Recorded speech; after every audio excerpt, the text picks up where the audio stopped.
આજે આપણે જે શિષ્યવૃત્તિમાં OTR નંબર જનરેટ કરવાનો થાય છે તેની તમને માહિતી આપું. દરેક છોકરાઓને બહુ તકલીફ પડે છે કે કેવી રીતે OTR કરવું, કારણ કે બધાને આધાર કાર્ડમાં જે મોબાઈલ નંબર આપ્યો હોય તે ઘરે હોય છે અથવા કોઈ બીજા પાસે હોય છે.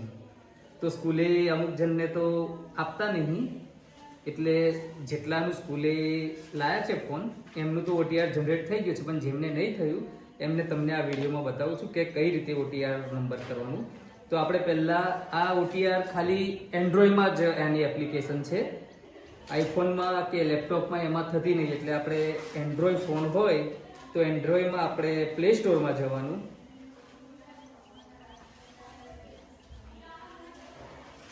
આ પ્લે સ્ટોરમાં જવાનું, આ રીતે દેખાય પ્લે સ્ટોર. હવે પ્લે સ્ટોરમાં જવાનું,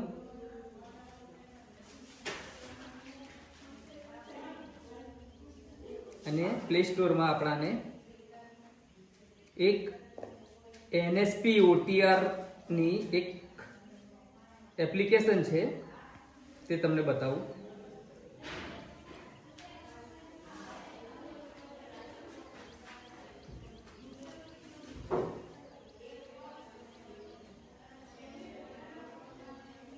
આવી NSP OTR ની એપ્લિકેશન હશે, દેખાય ફોન થઈ, તો એને આપણે ઇન્સ્ટોલ કરી લેવાની છે.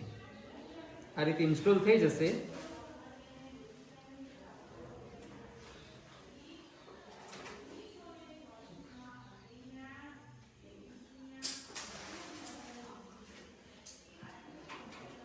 જે આ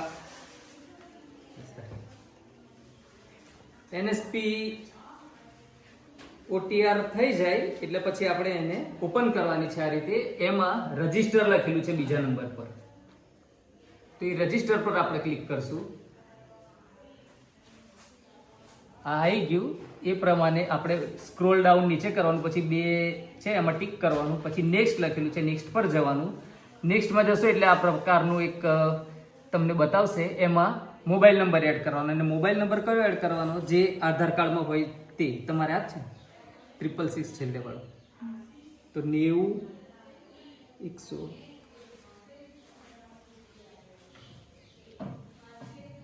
એમાં સેન્ડ OTP નું ઓપ્શન છે, તેની પર ક્લિક કરવાનું.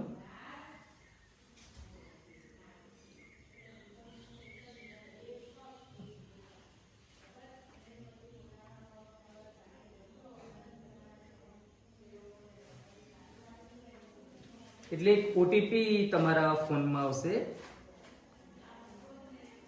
એ OTP ને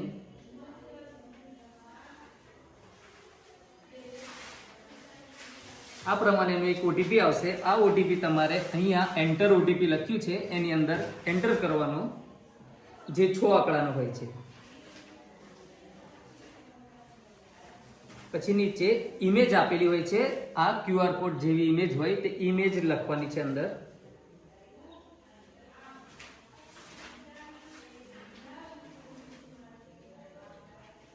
એને વેરીફાઈ કરવાનું.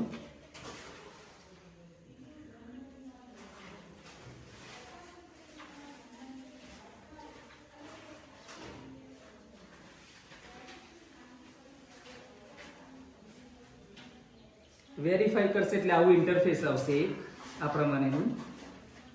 એમાં પહેલું છે આઈ હેવ આધાર પર ક્લિક કરવાનું. એ ક્લિક જ હશે. પછી આધાર નંબર તમારે એન્ટર કરવાનો.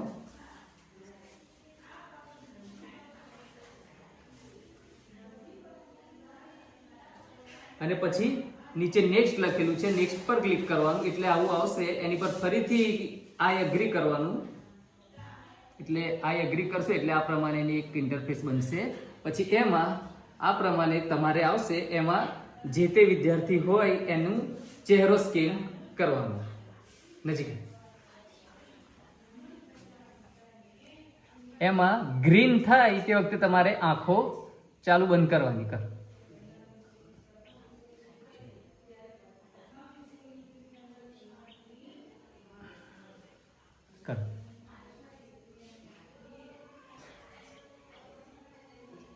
એક બે વાર થશે, ફર્સ્ટ ટાઈમમાં નહીં થતું, થોડી વાર લાગશે.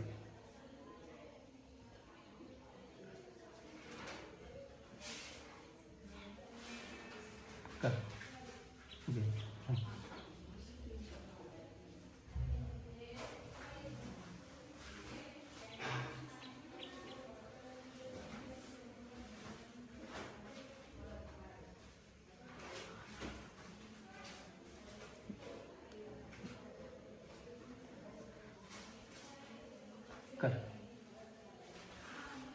એટલે ડેટા કેપ્ચર ઓકે એવો મેસેજ આવશે અને પછી આ પ્રમાણેનું તમારું જે આધાર કાર્ડમાં ડિટેલ હશે એ ડિટેલ આ પ્રમાણે આવી જશે અને એમાં પછી નીચે મધર્સ નેમ લખવાનું છે. મમ્મીનું નામ મેના. નીચે ફાધર્સ નેમ હશે એમાં પપ્પાનું નામ લખી દેવાનું.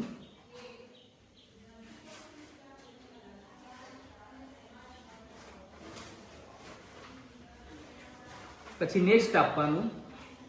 એ નેક્સ્ટ આપશો એટલે આ પ્રમાણેનો તમારે OTR નંબર બની જશે.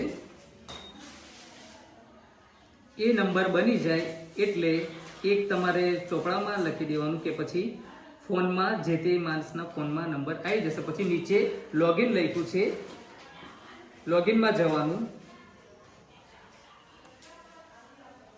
લોગિનમાં જઈને જે પેસ્ટ કર્યો છે તે OTR નંબર આવશે આવું, એની અંદર OTR નંબર એન્ટર કરવાનો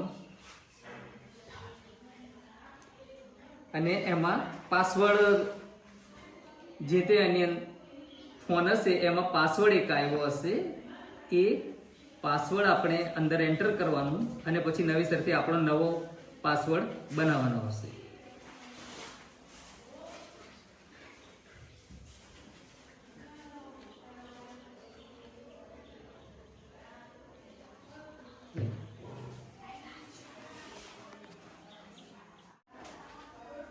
પાસવર્ડ ના આવ્યો હોય તો એને ફરગેટ પાસવર્ડ માટે લોગિનમાં જવાનું, OTR નંબરથી કરવાનું, OTR નંબર લખવાનો એની અંદર આ રીતે.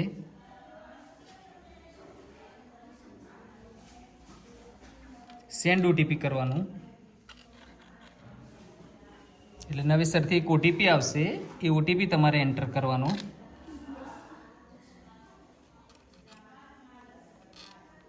નીચે ઇમેજ કેપ્ચા આપેલી છે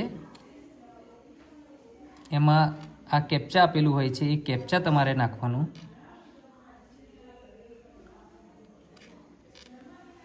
નેક્સ્ટ પર જવાનું એટલે એક પાસવર્ડ ફરીથી તમારા ફોનમાં આવી જશે. આ પ્રમાણેનો એક પાસવર્ડ આવી જશે.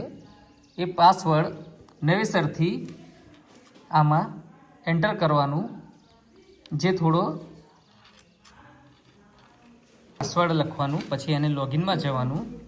લોગિનમાં જશો એટલે ફરીથી કરંટ પાસવર્ડ જે તમારા ફોનમાં આવ્યો છે તમારે કરંટ પાસવર્ડ અને ન્યૂ પાસવર્ડ તમારે લખી દેવાનું. પછી ફરીથી કેપ્ચા આવશે ઇમેજ, એને એન્ટર કરવાનું. નેક્સ્ટ પર જવાનું. ઇમેજ કેપ્ચા નાખશો અને નેક્સ્ટ પર જશો એટલે આ રીતે એક મેસેજ આવી જશે, your password has been successfully change. આ પ્રમાણે આપણે OTR નંબર મેળવી શકીએ છીએ.